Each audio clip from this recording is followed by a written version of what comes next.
Hi guys, this is Pri. Welcome to our channel IELTS with Pri and Aman at IELTS Success Academy. If you are new to our channel, consider subscribing our channel and make sure to hit the like button and also share it with your friends. So in this video, we will be doing a cue card that is amongst the May to August 2024 speaking topics.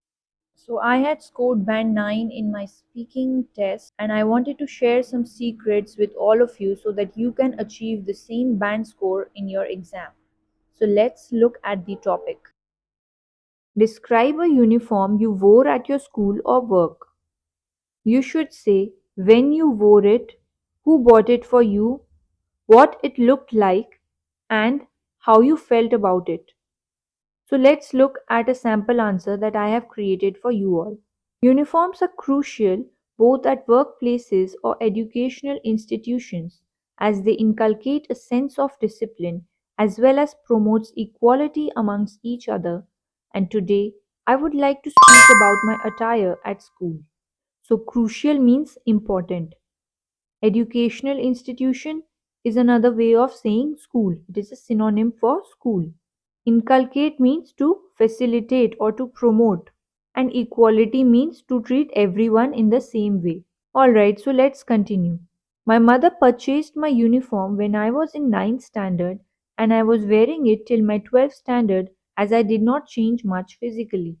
Moreover, my school outfit comprised of a checked grey cotton t-shirt with the school logo imprinted on the top left chest pocket, paired with black formal trousers and a navy blue tie.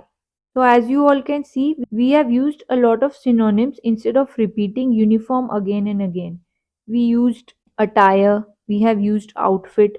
So you can add all of these to your synonym list as well so that next time when you are practicing speaking, you can use it in your conversation. So imprinted means that is printed on. Alright, so let's continue.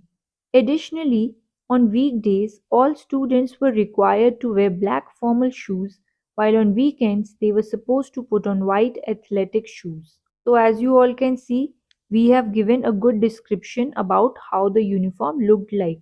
That is the third question, what it looked like. We have explained about the t shirt, we have explained about the pants, tie, and also about the footwear that we were supposed to wear. Alright, so let's continue.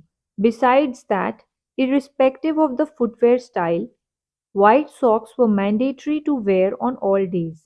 So, irrespective of the footwear style means whether you are wearing black formal shoes or you are wearing white athletic shoes, it doesn't matter. You are still required to wear plain white socks on all the days. That's what we are trying to say here. During winter season, scholars had the option to add a layer of grey sweater and navy blue blazers on top of the regular uniform. So instead of repeating the word students, we have used scholars. Alright, so let's continue. Furthermore, my academic institute was also quite stringent about wearing identity cards on all days, and if it was missing, students were sent back home. So stringent means to be very strict about something. Alright, so we have answered the first three questions, which is when you wore it, who bought it for you, and what it looked like. The last question, which is how you felt about it, still remains. So let's answer that. Finally, I felt over the moon about the concept of wearing uniforms at school as it helped in eliminating discrimination based on socio-economic backgrounds and facilitated a pure learning environment, thereby boosting the confidence and morale of students. So we have used an idiom here which is felt over the moon, which means to be extremely happy or pleased. And using idiomatic phrases actually increases our band scores for our lexical resources part later on. Eliminating means to remove, discrimination means differences or any kind of biasness. Socioeconomic backgrounds means maybe someone is rich and the other student is poor. And morale means spirit or enthusiasm. Thank you for your time everyone. If you did like this video, please make sure to hit the like button and also consider subscribing to our channel. Till then, take care and see you soon. Bye bye.